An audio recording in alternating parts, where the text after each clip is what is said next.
ሎሊት እባላለሁ። ረጅሙንና ጠመዝማዛውን መንገድ ተጉዘን በስተመጨረሻ የምንደርሰው ምናልባት በህልማችን እንኳን ማናስበው ቦታ ላይ ሊሆን ይችላል። እኔም የተገኘሁበት የህይወት ስፍራ አሁን ለገጠመኝ የአእምሮ መባከን የሚያደርሰኝ አይመስለኝም ነበር። የሆነው ግን ይህ ነው። ያስታወስኩ የምደሰትበት ትዝታ የለኝም። የዛሬው ቀንም የኔ አይደለም። በዛሬና በትላንትና መሃል ቆሜ የኑሬን ምስቅልቅል ማየት ዕጣ ፈንታዬ ሆኗል። ጸጸት ክፉ በሽታ ነው። ይህን ስል ግን ከዓመታት በኋላ ልክ አልነበረም ላልኩት ውሳኔ ማንንም ተጠያቂ ማድረግ አልፈልግም። ብቻ ግን አንድ ምክንያት በመንገድ አምጥቶ እዚህ ያደረሰኝ ሴት ነኝ። ይገርማል። ህይወት እንዲህ ናት። መኖርም ትግል ነው። በከፍታም በዝቅታም እያስኬደ ብዙ ያሳያል። ይህን እውነት በመኖር ተምሬዋለሁ። ሰዎች የሚኖሩት የህይወት ምርጫቸውን ቢሆን ኖሮ ይቻለ ምን አይነት መልክ ይኖራት ይሆን ብዬ ብዙ ጊዜ ራሴን ጠይቃለሁ። ጥያቄ ግን ልክ እንዳልሆነ የኔ ኑሮ ይነግረኛል። ተመረጡት የህይወት ቀለም መኖር መታደል ቢሆንም ምድራዊ እውነታ ግን የተገላቢጦሽ ይሆናል። እንዲህ ማመኔ ነው እንግዲህ ብርቱ ሴት ያደረገኝ። አዎን ጠንካራ ነኝ። ረጅሙን መንገድ ተጉዣለሁ። የነገውን ግን እንጃ። ፍርሃት ይለኛል።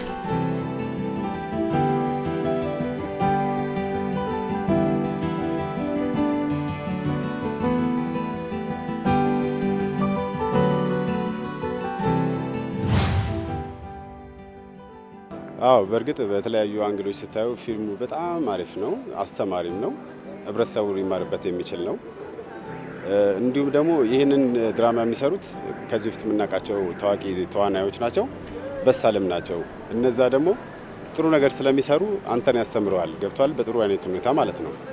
እና በጣም እኔ የተመቸኝ ድራማ ቢኖር በቀናት መካከል ነው እና ጥሩ ነው ለኔ። ከዚህ ውጪ ምንድነው አሁን ቀጣይነት ካለው ደግሞ የተለያዩ ማለት ከተምኛው ብቻ ሳይሆን ወደ ገጠሩ ክፍል ያሉትን በምን አይነት ኑሮ ላይ ነው ያሉት እነዛን እያየን ብንሰራቸው ህብረተሰቡ ሊማርባቸው ይችላል ብዬ ገምታለሁ።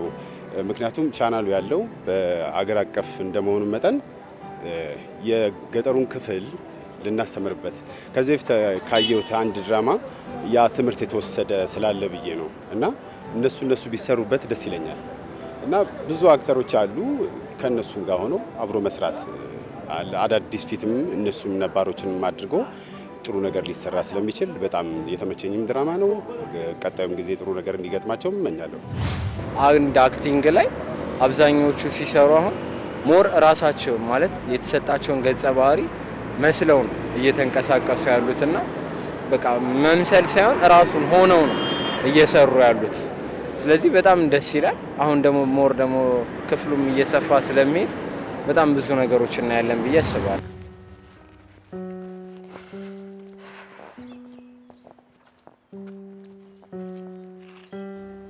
አዝናለሁ። መጣች ስል ትሄጃለሽ፣ ሄድሽ ስል ትመጫለሽ። ምንድነው የህይወት አላማሽ ዳናይት? ለምን ግልጽ አትሆኝልኝ? ግልጽ መሆን ማለት እንዴት ነው? ለምን አትረዳኝም? እንደኔ የተረዳሽ ሰው የለም። በምንም ሁኔታ ውስጥ ብትሆኚ እኔ አንቺን ስሜት እየጠበቅኩ ነው። አንቺ ግን የኔን ስሜት ለመጠበቅ ቅጣት ታክል እንኳን አዘኔታ የለሽም። አሁን የተፈጠረው ይሄ ሁሉ ነገር የሚያናግር ነው? ላንቺ ሁሉም ነገር ቀላል ነው። ላገኘህ እፈልጋለሁ ስትኝ የምሰራውን ስራውንም ሌሎች ጉዳዮች ትቼ ስበር መጣሁ። በቅጡ እንኳን ሳንጫወት መሄድ አስፈለገሽ። አባቴ በአስቸኳይ ስለፈለገኝ ነው የሚሄደው። ሁሉም ያንቺ ጉዳዮች ድብቅና አስቸኳይ ናቸው። በአጠቃላይ ግራ የምታጋቢ ሴት ነሽ ዳናይት። ልብሽ አይገኝም። በጣም ይቅርታ ሮቤል። ይህ ሁሉ ነገር ይፈጠራል ብዬ አላሰብኩም ነበር። በእርግጥም የመጣሁት አንተን ላገኝ ነው። ግን አትበይ። ለማንኛውም ቀኔን ስላበላሸሽብኝ አመሰግናለሁ። ልከው ልደግመው ትችላለህ? ምንም መደጋገም አያስፈልገው። እንዴት አይነት ደግ አባት ነህ እባክህ! እንዲህ አይነት ሀሳቢ አባት ነው ለካ ልጄ ያላት። ልጄ ካልሻት እንደ እናት አራያ ልትሆኛት ይገባ ነበር። እንዲህ ለማለት አፍ የለህም ደረጀ። ይሄን ለማለት የሚያበቃ ሞራልም ክብርም የለህም። ያንቺ ነው የሚሻለው። በጠራራ ፀሐይ አልኮል እየጨለጡ በሲጋራ ጭስ እየታፈኑ ይሄ ነው እናትነት ማለት? ስማ አንተ ማትረባ ፍጡር ቁስሌን አትነካካው። ቻለው ተወኝ። ልጄ የተበደለችው ዛሬ አይደለም ካንተ የወለድኳት ቀን ነው ህይወቷ የተበላሸው። አዎ በሸፍጥና በክፋት ከጄ ፈልቅቃ ወስዳታል። እሷ የኔ አይደለችም። የዋ ስለሆነች እናቴ ብላ ትመጣለች እንጂ እናትነቴን ከተነጠቅኩማ አመታት አለፉ እኮ። በአንተ ክፋት፣ በአንተ ሴራ፣ በአንተ ኃጢአት ብዙ ነገሮችን አስተምሮናል። ህይወት ውስጥ ያሉ ፈተናዎችን፣ ፍቅር ደግሞ ምን ያህል ብዙ መንገድ እንደሚሄድና ብዙ በቃ ትምህርቶች እንደምንወስድ፣ አንዳንዴ ደግሞ ድብቅነት ምን ያህል መጥፎ እንደሆነ እንኳን አይደለምና ለቤተሰብ ለራስን ቤተሰብ ለሌሎችም ሰዎች በቃ መጥፎ እንደሆነ ድብቅነት ጥሩ እንደሆነ እና ያው በዚህ ተምረናል። በቀናት መካከል ደስ የሚል የቲቪ ሲሪየስ ድራማ ነው። በጣም ደስ የሚል ነው። እስካሁን ካየኋቸው ድራማ ለየት ያለ ኢሹ ያለው ድራማ ነው። ድራማው ታሪኩ ደስ ይላል በጣም ለህዝቡም ጥሩ ነገር ያስተምራል ብዬ አስባለሁ። እንደኔ ያው የአርቱም ውስጥ ያለው ሰው ነኝ፣ ባለሙያ ነኝ። ታሪኮቹ በጣም ደስ የሚሉ የሚያስተምሩ ለህዝቡ የሚያስተምሩ ታሪኮች አሉ። ለምሳሌ አሁን ለራሴ ነው አሁን እንደ ትምህርት ወሰድኩት ከምለው ይሄ ቤተሰብ ውስጥ ያለውን ድብቅነት ብዙ ቤተሰቦች ውስጥ ብዙ ቤተሰብ አፍርተው ልጆች ወልደው የሚኖሩ ባልና ሚስቶች ደስተኛ ነን ብለው ያስባሉ። ግን በመካከላቸው ብዙ ክፍተት እንዳለ ድብቅነት እንዳለ ነው የተረዳሁት። ይሄ ማለት ደግሞ ያው ብዙዎቻችንን ጓዳ ውስጥ ምን አለ ብለን እንድናስብ ያደርገናል። ሁለተኛና ደግሞ ዋነኛው ነገር ደግሞ ጥሩ ጓደኛ የጓደኝነት ደግሞ ጥሩ ማለት ያንተን ክፍተት የሚሞላ ጓደኛ። እኔ እናንተ የተነጋገርነውን ነገር ዛሬ እዚሁ ቀብረን ነው እንሂድ ማለት በቃ እኔ ምንም አልነገርኩህም፣ አንተም ምንም አልሰማህ። በዚህ ቃል ግባልኝና እዚሁ ቀብረን ነው እንሂድ። አሁን ደግሞ ይበልጥ ግራ እያጋባሽኝ ነው። የአመታት ሸክሜ ነው ብለሽ የነገርሽኝን ነገር ዳግም ላናነሳ ብንቀብረው ይሻላል። ለአመታት ለትዳሬ ስከፍል የኖርኩትን አሁን መክፈሌን እቀጥላለሁ። አንተ ብቻ ቃል ግባልኝና እንቅልፍ ይሰደኝ። እኔማ እዚህም ቦታ ድረስ መምጣት ሳያስፈልገኝ በልቤ ውስጥ ቀብሬዋለሁ። በልጆቼ ላክልኝ ስሞታ ደርሶኛል። አንቺም ተሳስታል ትይኝ እንዳይሆን። ምን ይሁን አልክና ተቀየምከኝ በል። አይ ገነት፣ መቼም እህቱ ነኝ ማለትሽ አይቀርም። እህትህ ምን አረገች? ካፈርኩ አይመልሰኝ ይመስላል ሁኔታሽ። ሚስቴ ታማምብኝ ተጨንቄ እንደከረምኩኝ አታውቂምና ነው? አውቃለሁ። እና የታመመ ሰው አይጠየቅም? መታመሟን ለማመን ግን እቸገራለሁ። ይሄ ደግሞ ምን ማለት ነው? ልደቷን ስታከብር ነው አሉ ራሷን ስታ የወደቀችው። አዎ፣ ፈጣሪ ግን እንደ ሰው አይደለም። የልጆቼን እናት አትርፎልኛል። አየህ ወንድም አለ፣ ይሄ ነገርህ ነው ውስጤን የሚያቃጥለው። አፈራይንካሽ ብለህ ያዘልካት ሚስትህ ልደቴ ተከበረልኝ ብላ ፌንት በሚሉት ድራማ ተዘረረችልህ። ግን ለምንድን ነው እንደዚህ አይነት አስቀያሚ ንግግር የምትናገሪው? እውነት አያስቀይምም መኮንን። ይልቅ አንድ ምክር ልምከርህ። የሚቀጥለውን የልደት በዓሏን ስታከብርላት ለበዓሉ ድምቀት አምቡላንስም ተከራይላት። አክሊሌ። አቤት እማዬ። አስብበታለሁ ያልከኝ ነገር ከምን አደረስከው? ያሰብኩበት ነው። ስንት ጊዜ ታስብበት? በሰበብ አስባቡ ጥያቄን እየሸሸ ጥግ ጥጉን የምትሄደው እስከ መቼ ነው? በቅርቡ ነግርሻለሁ። ከዚህ በኋላ አስብበታለሁ የሚል መልስ አልፈልግም። አይንህን ገልጠህ ልቦናህን ከፍተህ ጎጆህን አቅና ብያለሁ። እንግዲህ ፈጣሪ ያውቃል። ፈጣሪ እኮ አንተም እንድታውቅለት ይፈልጋል። ማለት መልካም ጎኖቹ ምንድነው? በትዳር ውስጥ ያለውን ክፍተት እንድናይ ወይም ደግሞ ትዳር ውስጥ ያሉ ሰዎች ክፍተታቸውን እንዲያውቁ። ሁለተኛ ምንም ይሁን ምን የሰውን የውስጡን ነገር መረዳት እንደማይቻል፣ ሰው ብዙ ድብቅ ማንነት እንዳለው፣ ከዛም በተረፈ የራስን ፍላጎት ትቶ ለሚወዱት ሰው ፍላጎትን አሳልፎ መስጠት የሚችሉ መልካም ነገሮች አይችበታለሁ። መጀመሪያ ላይ ሲጀምር ብዙም አስደሳች አልነበረ። የሆነ መጀመሪያም ያው ድራማዎች ስታይ ብዙም አስደሳች አይደሉም እና አሁን ግን ስታየው የታሪኩን ይዘት የተዋናዮቹ ብቃት እየጨመረ ሲሄድ እንድትወደው ያደርጋል። ታሪኩንም ስታየው የሆነ በቃ ደስ የሚል ወይንም እንድትጓጓለት ምናምን ነገር ያደርጋል። መጠጥ አልጀመርሽም አይደል? እንኳን እኔ ላረገው ያንቺም ያናድደኛል። ጎበዝ የኔ ልጅ ተናደጅብኝ።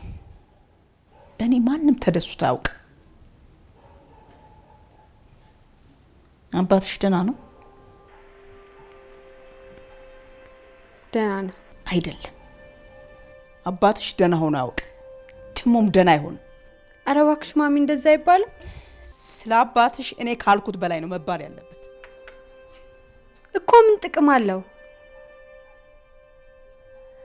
ደግሞስ ልክ ነሽ ብዬ ያልሽኝም አባባስ ከኔ የሚጠበቅ ነገር ይመስልሻል? አላውቅም።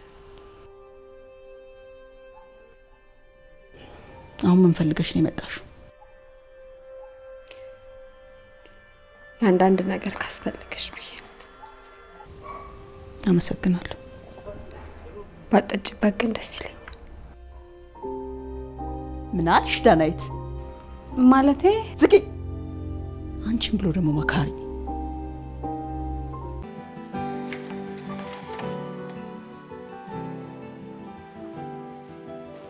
ብሽቅ ደራሲ በአንተ ቤት ጽፈ ሞታል። ምን ነው ሞኬ? በሰላም ነው? ይቅርታ አሉልሽ፣ ሳይታወቅኝ ረበሽኩሽ። ወደኛ ድርጅት ለህትመት የመጣ አንድ መጽሐፍ አለ፣ በቀናት መካከል የሚባል እውነተኛ ታሪክን ጻፍኩ ብሎ የሰውን ህይወት የሚበጠብጥ ከንቱ ነገር ነው። እንዴት ማለት? የጻፈው ነገር ለማንም አይጠቅም። የሚገርመው የመጀመሪያው እትም በጥቂት ቀን ውስጥ ተሽጦ ማለት ነው። ለማንኛውም አንብቢውና ብንነጋገርበት ደስ ይለኛል። ሞኬ ምናልባት መጽሐፉን እጄ ላይ ይዤ ያላየኸኝ ይሆናል እንጂ አንብቤዋለሁ። ምን ተሰማሽ? አላናደደሽም? ምናልባት አንተ በተረዳህበት መንገድ ስላላየሁት አልጎረበጠኝም። ከዛ ይልቅ ግን የስነ ጽሁፍ ውበቱን በጣም ነው ያደነኩለት። እሱን እንኳን የማልክድ በጣም ጥሩ የስነ ጽሁፍ ችሎታ እንዳለው ያስታውቃል። ይህን ችሎታውን ግን ለሚጠቅም ነገር ቢያውለው መልካም ነበር። ለተመልካቹ ሁሉ ጊዜም የአንድ ፊልም ወይም የአንድ ድራማ የሆነ ሜሴጅ ማስተላለፍ ይመስለኛል ዋናው ሮሉ እና ግልጽነትን ማሳየት፣ በግልጽ ማውራትን ስፔሻሊ ደግሞ ቤተሰብ ተብሎ ከተመሰረተ ባልና ሚስት መካከል ላይ ግልጽነት በጣም አሪፍ ነገር እንደሆነ ላይፋቸውን ጥሩ እንደሚያደርገው እያየሁት ነው። የድሮ ነገሮችን እያስታወስን በተለየ ወደፊት ኑሮችን ላይ እንዳይደገም ወይም ያን ነገር ያው የወደፊቱን እያሰብን እንጂ የኋላውን አስበን ልናደርገው የምንችለው አይመስለኝም በእኔ ሳስበው። እና የድሮ ነገር አስበን አሁን የምንኖርበትን ህይወት ወይም አላማችንን የሚያቃውስ ነው ነገር የድሮ ያለፈ ነገር ነው። ያለፈ ነገር ስለሆነ የድሮ ነገር እያሰብን ወደፊት ህይወታችን ላይ የምንበጠብጠው ወይም ችግር የሚያመጣ ነገር አለ አይመስለኝም። ዛሬ ደግመሽ ገደልሽኝ ሉሊት።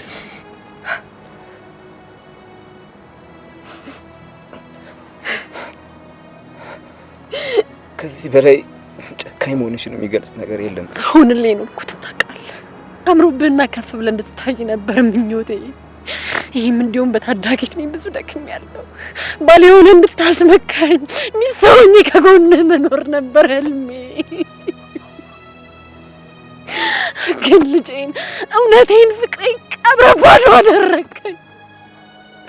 ጣዕም አልባ ህይወት እንድኖር የፈረድክብኝ ነፍሰ ገዳይ ጨካኝ አንተ ነህ።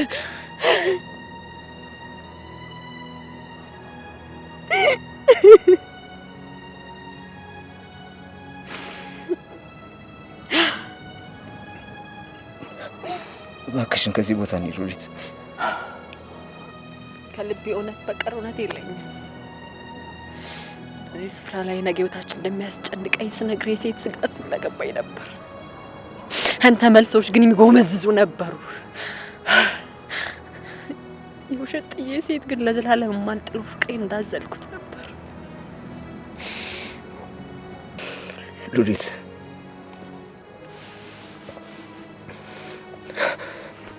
ያንቺን መሄድ ተከትሎ የጣለው ዝናብ ምንም ነገር ሳይታወቀኝ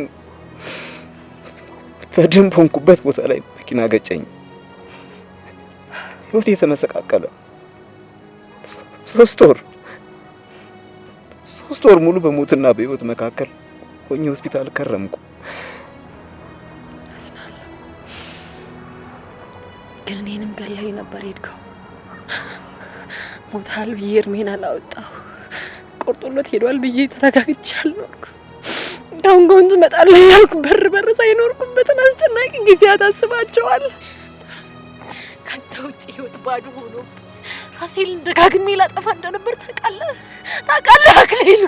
ጨካኝ አይደለሁ። ቻው ለምን መጣብኝ? ንገረኝ፣ ለምን መጣብኝ? የውሸት እየሳኩ እንዳልኖር ለምን መጣብኝ? ከገደልከኝ እኮ ቆይተሃል። እውነቴን ሳቄን ተቀበርኩ እኮ ቆይተሃል። ከሞትኩ እኮ ቆይተሃል።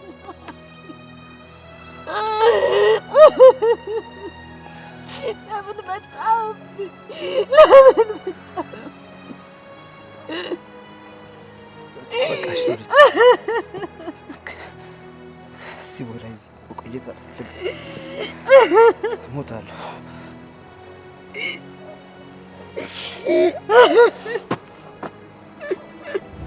ስለ ፍቅር ነው የተማርኩት። ፍቅር ምን ያህል ኃይል እንዳለው የፍቅርን ኃያልነት አስተምሮኛል እና ሁለቱም አፍቃሪውም ተፈቃሪውም የመጨረሻው ህይወቱ እኔ እንጃ። አንዳንዴ ቁጭ ብዬ እያየሁት እንዴት እንደሚያስታርቃቸው ግራ ይገባኛል። ስለዚህ ከአንድ ድራማ ደግሞ የምጠብቀው ይሄንን ነው። መጨረሻውን ካወቅከው ቦሪንግ ይሆንብሃል። መጽሐፉ ላይ ተጽፋለች፣ እዚህ ጋር ደግሞ የራሷን ላይፍ ጀምራለች። እንዴት አድርገው እንደሚያስማማት አናውቀውም። አሪፉ ፓርት ይሄ ይመስለኛል። ሞኬ ከልቡ ይቅርታ ልጠይቅሽ ይፈልጋል። ስለዚህ ለሱም ለኔም ስትይ አንቺም የእውነት ይቅርታሽ እንድትሰጪው ለምንሻለሁ።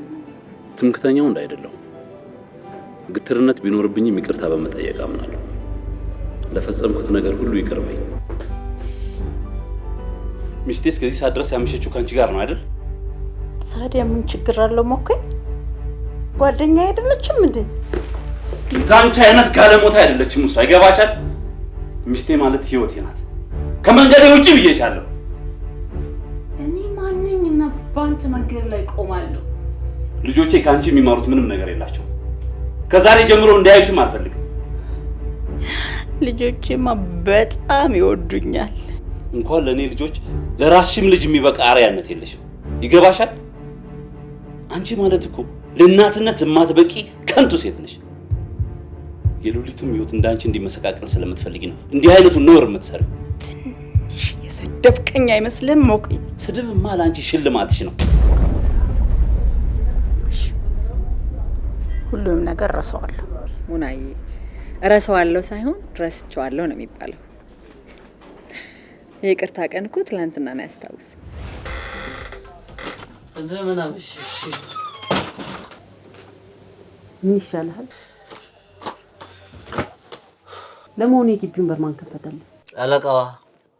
አለቃዋ ክራያችን ናቸው። በዚያ ከቁመታቸው በላይ በሆነ ጉራቸው ያስተናገዱ። ደግ አደረጉ እንጂ አከራይ አይደሉ እንዴ? ይመቻቸው። እና በሰው ቤት እየጨፈርክ ነበር መግባት ይፈለከው? ማን ነኝ የምጨፍረው? እኔ ልጨፍር ካልኩማ ይሄ አንድ ሐሙስ የቀረው ቤታቸው መፍረሱ ነው። አንድ ሐሙስ የቀረው ቤት እኮ አንተ የለህም። እንኳን አልኖረኝ ከእናቴ ለየኝ እንኳን አልኖረኝ። እሺ አሁን አትጩህ፣ ጎረቤት እየረበሽክ ነው። ዝም ብዬ የማይናገረውን ባናገረው ነው የሚሻል። እናት እንጀራ እማዬ እንጀራ አይገርምሽም? ግን ሲስቱ የማዬን እንጀራ እኮ ገና ሳየው እኮ ነው የምጠግበው።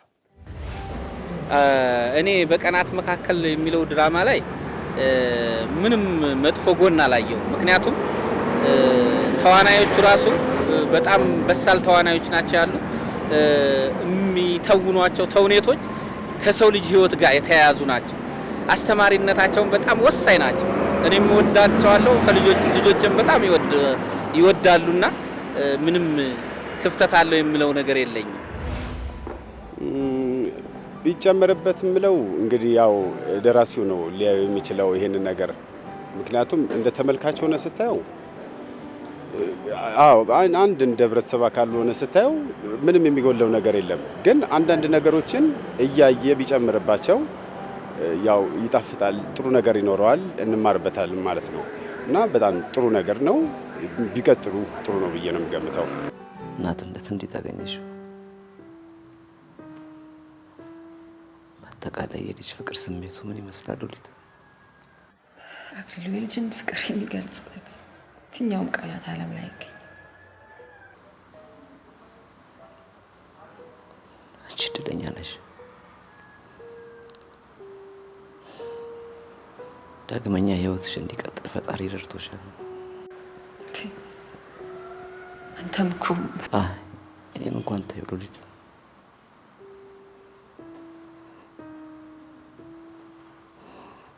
እኔው ጋብቻ ይቅር ብዬ በመጽሐፌ ላይ ያልገለጽኩት አሁን ግን ለአንቺ ልንገርሽ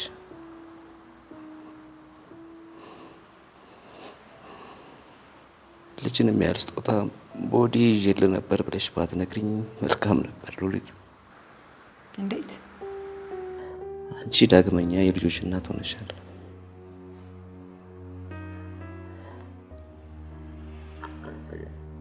እኔ ግን በደረሰብኝ የመኪና አደጋ ዳግመኛ ልጅ መውለድ እንደማልችል ሐኪም ነግሮኛል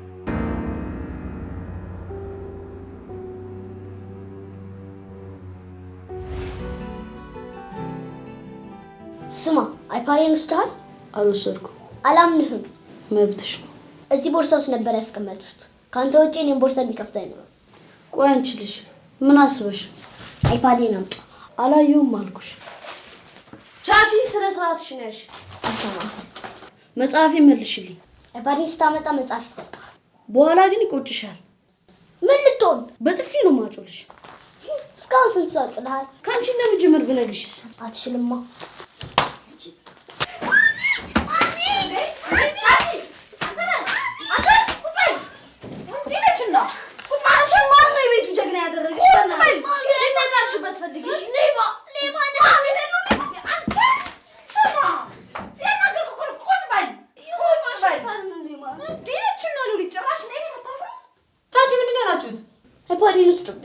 ወስደባታል አንተ አልወሰድኩም የት ነበር ያስቀመጥሽው ቦርሳዬ ውስጥ እና ቦርሳሽ ካስቀመጥሽ ታዲያ ይጣልሽው እሱ ነው ወሰደው አንተ ነው እውነቱን ንገረኝ ወስደሃል አልወሰድክም አልወሰድኩም እናንተ ናችላችሁ አባታችሁ ሲመጣ እንነጋገራለን ማሚ አሞሻል ብዬ ነው እንጂ አለቃትም አሁን ግን የወሰደችው መጽሐፍ እንጂ መልስ ታች መጽሐፉ መልሽለት እያየሽ መልሽለት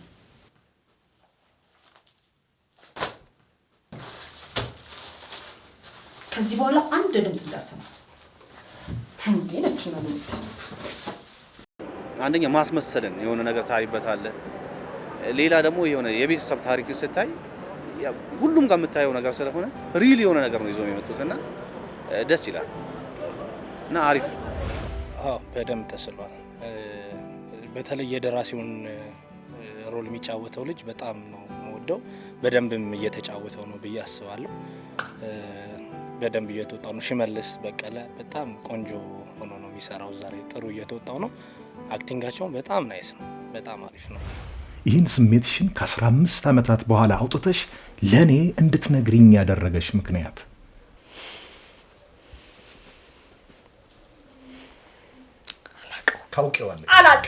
ታውቂዋለሽ ወይም የማወቅ እድል አለሽ እንጂማ ያላንዳች አስገዳጅ ምክንያት ይህን ያህል ዘመን የዘለቀን ትዳር ከስር መሰረቱ የሚያናጋ ነገር በድንገት አይመጣም ቀስ ብላ ልጆች ተኝተዋል እንዴት አይነት መረዳት ነው ያለ ተካ አልተሳሳትኩም አንድ ልትነግሪኝ ያልፈለግሽው ምክንያት አለ የለኝም አለሽ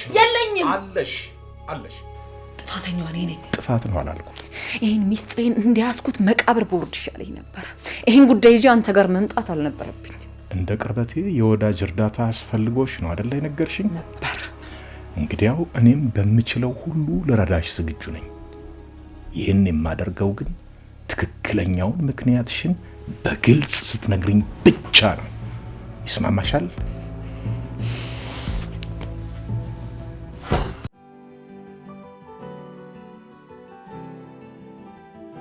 እውነቴን ነው ሊቅ። አንተ እኮ መጠጥ ቤት ገብተህ ጭራሽ ለማታውቃቸው ጎረምሶች ገንዘብ ስለመያዝ መረጃ የሰጠ የመጀመሪያው ሰው ነው። ታዲያ አታደንቅኝ? ምንን ታደንቅ ሊቅ? ጀማሪነቴን ነዋ፣ ፈርቀዳጅነቴን። በልበል እኛ እንደሰማን ሌላ ሰው እንዳይሰማ። አይ ጋሽ እንግዳ፣ ሊቅ እኮ ችግር የለበትም፣ በኩራት የሚያወራው ታሪክ ነው። እንደዛ አትበይኝ ሳላይሽ። በኩራት ባላወራውም በኩራት አወራዋለሁ። ለማንኛውም ግን እኔና ሳላይሽ እንዲሁም የሳላይሽ ፍቅረኛን አለሙን ጨምሮ ከዚህ ዝርፊያ ምን እንደምንማር ልንገራችሁ። ምንም አንማር። ምን ቢጨመርበት ጥሩ ነው? ትንሽ ታሪኮቹ አንድ ሰው ላይ አተኮሩ ይመስለኛል እንደኔ አስተያየት። እነ መኮንን ቤት ብቻ እነ ሞኬ ቤት ብቻ አተኮረ ማለት ሌላ ትንንሽ ታሪኮችን ይዞ ቢመጣ ቫራይቲ ቢኖረው ማለት ኦዲየንስ እንዳይሰልች ይሆናል ብዬ አስባለሁ። ድራማው ጥሩ ድራማ፣ አስተማሪ ድራማ ነው። ግን ትንሽ ችግር ብዬ የማስበው ትንሽ የመሰረት ነገር ተደጋገም በሷ ታሪክ ላይ ብቻ እንትን አለ እና ትንሽ የሆነ አሪፍ ታሪክን ቢገባበት ቢጨመርበት አሪፍ ነው። እንደው በማማሙት ሳትዋሹ ንገሩኝና ወንዶች ግን ፍቅር ታውቃላችሁ? ሴቶችም አታውቁ። ጥያቄዋን መልስላት። ጥያቄዋ ድፍን ያለ ነው። ልብህን ስለደፈንከው ነው ጥያቄዋም የተደፈነው። አሁን ጥያቄዋን መልስላት። በእናትሽ የኔማ ቤት እኔ ስለ ፍቅር ሲወራ ሰውነቴን ሁሉ ይኮሰኩሰኛል። ልንገርህ አይደል የኔ ወንድም፣ እናንተ ፍቅር እኮ ማስታወሻ ፎቶ ከመስጠት አያልፍም። አየህ፣ እናንተ ፍቅራችሁን ሰጣችሁ ልባችንን ይዛችሁ ትሄዳላችሁ። አልተረፍክም ወንድም፣ አናትህን የቀጠቀጠች። እውነቴን ነው። ልባችንን ይዛችሁ ትሄዱና መልሱ እንኳን ብትባሉ አትመልሱ። ወንዶች በእኔ ላይ የሚያደርጉት ይህንኑ ነው። ሁሉም ልቤን ወስደውታል። ቆይ እኔ የምልሽ የአንቺ ልብ ስንት ቢሆን ነው እንዲህ ለሁሉ የተብቃቃልሽ? ለማንኛውም መልሴ ካላስደሰታችሁ ያውላችሁ የተማረ ሰው እሱ ይገላላችሁ። የሁላችሁንም ሀሳብ ሰምቼዋለሁ። አንድ ነገር ብዬ ላብቅ። ሁላችሁም ትክክል ናችሁ። በእነዚህ ሁሉ ዓመታት ያሳለፍኩት መቤት ስቃይ ይገባሃል? የከፈልኩት ያለውን ዋጋ ትረዳዋለህ? ምን አይነት ዋጋ? እንዴት ነው የሚባለው? እንዴት ነው የሚነገረው?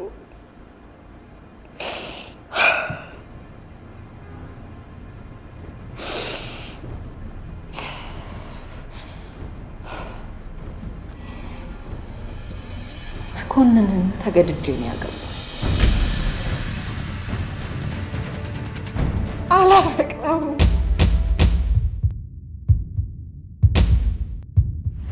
ከሌላው ድራማ በጣም እንድንወደውና ጓግተን ከዚህ ከስራ መልስ እንድናየው የሚያደርገን ነገር ቢኖር በቃ እንዳለ ካቀራረቡ ጀምሮ አሰራሩ፣ እንደገና ታሪኩ በጣም ልብ አንጠልጣይ ነው። እንደጀመርነው ደግሞ እንደ ጓጓና የጨረስነው ድራማ ነው እና የሚቀጥለውን በጉጉት እንጠብቃለን ማለት ነው። በተረፈ ጥሩ ነው ማለት ባለትዳሮች ትዳራቸው ላይ በጣም መስራት እንዳለባቸው ሊያስረዳ የሚችለው ትምህርታዊ ነገሩ በጣም የተሻለ መልካም ነው፣ ጥሩ ነው ብዬ አምናለሁ። እንግዲህ ወይዘሮ ሉሊትን እድሜ ይስጥሽ በሉልኝ። በእውነት ትልቅ ሰው ናት። ሉሊት ምን አደረገችሎት አባት? ምን አልከኝ ልጄ? እሷን ሳይሆን ድርጅቱን ነው ማመስገን ያለበት። እሷ ያስፈጸመችው የድርጅቱን ስራ ነው። ካጠፋሁ እንግዲህ ይቅር በሉኝ። እኔማ መቼስ መለስ ቀለስ እያለች እችንም ጋሪ ስላስፈቀደችልኝ እንደ አባትነቴ ልመርቃት ብዬ ነው። እየነገርኩት መሰለኝ። ለምን አትረዳቸውም ክፍሌ? ማንንም ቢመርቁ እኮ ዞሮ የድርጅቱ ዓላማ ተሳካ ማለት አይደል እንዴ? እንደዚህ አይነት ነገር አልወድም ታዲያስ። ሴትዮዋ በሄደችበት እንደ ጀግና የምትወደሰው ምን ስለሆነች ነው? ምን ነው ልጆቼ አጥፍቼ ይሆን? ለነገሩ እርሶ ምንም አላጠፉም። ለማንኛውም ይሄን የመንቀሳቀሻ ጋሪ የሰጠችሁት እሷ አይደለችም።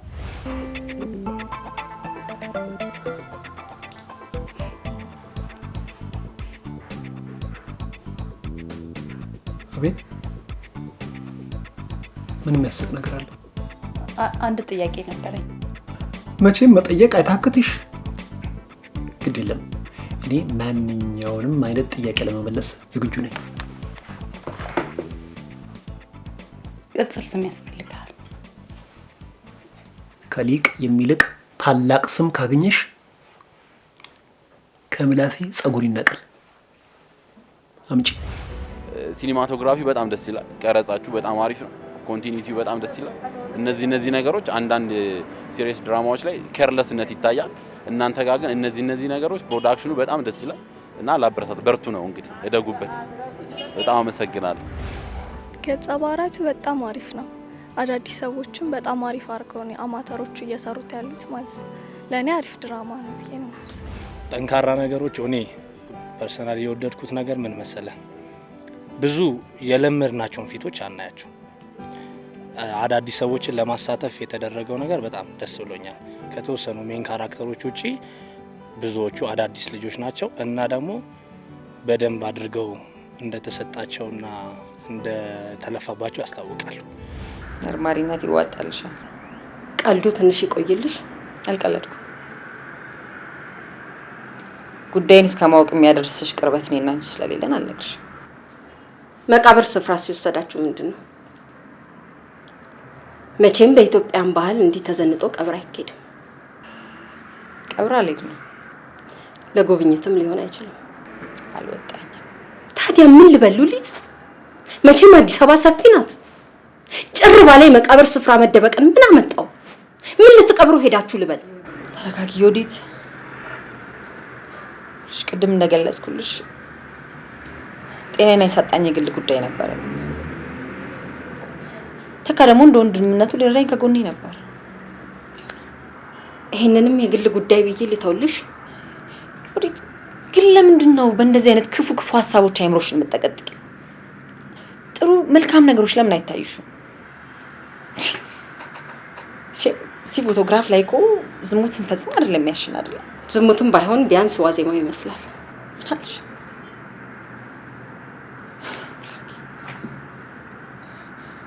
ዮዲት ግን ምን አይነት ሴት ነሽ በፈጣሪ? ተካ እኮ ወንድሜ ነው፣ ይገባሻል?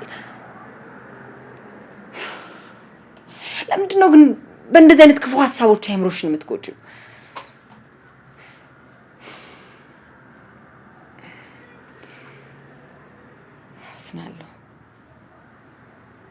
አዝናለሁ ዮዲት። እንደዚህ ያልተዘጋጀ ልብ ይዘሽ ነው የተካ ሚስት ለመሆን ቬሎ የለበሽው? እውነት ማንን ገደለ? ግልጹን ነገር አፍርጠን ወደ የመንገዳችን ብንሄድ አይሻልም?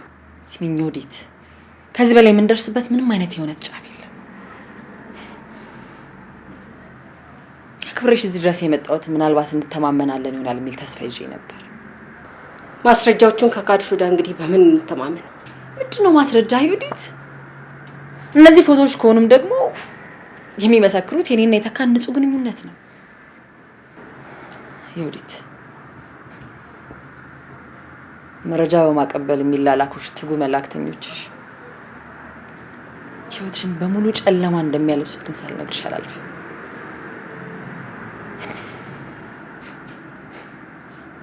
ቆይ እኔ የምለው ቤተሰቦችሽ እያሉ ሆቴል ማረፍ እንደገና መምጣትሽን ተካ እንዳያውቅ መፈለግንስ ምን አመጣ? በዛ ላይ እሱ በሌለበት በዚህ ስፍራ ብቻሽን ቬሎ ለብሰሽ መቀመጥስ ምን ማለት ነው ዮዲት? ለነገሩ አንቺ ምንም አላጠፋሽ።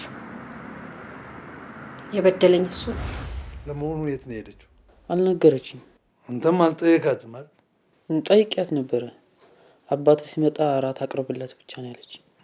አላምንም። እሷ ያንተ የሚስጥር ጓደኛ እንደሆነች በደንብ ነው የማውቀው። የት እንደሄደች፣ ምን እንደምታስብ፣ መቼ እንደምትመለስ በደንብ ታውቃለህ። በእውነት አባቢ ምንም ማውቀው ነገር የለም። አንተ ግን ለምንድን ነው የምጠላኝ? እኔ ኧረ እኔ አንተን አልጠላም። ከጠላኝ ቆይተሃል። እኔና እሷ በተጨቃጨቅን ቁጥር ሁልጊዜ በጥላቻ ነው የምታይ። በጥላቻ ሌላ ደግሞ በጣም ፊልሙ ላይ ልቤን የያዘው ነው በጣም ሳላወራው ላልፍ ማልፈልገው ነገሮች ስኮሮቹ በጣም አንደኛ ናቸው። ሌላ መጨረሻ ለተሰራው ሳውንድ ትራክ ጸደኒያ የተጫወተችው ያ ወንደርፉል በቃ ለኔ የድራማ ማጀቢያ ብቻ አልነበረም የመሰለኝ። በቃ የድራማ ብቻ ማጀቢያ ብቻ አልነበረም የመሰለኝ እንትኑ ለክሊፑ ላይ እስከማይ ድረስ እንዴ የበር የመሰለኝ ከሙዴ ወጥቼ ማለት ነው። እና እንደ ክሊፕ ታስቦ ቢወጣ አንደኛ ፊልሙን የፊልሙን ደረጃ ትንሽ አንድ ደረጃ ከፍ ያደርገዋል።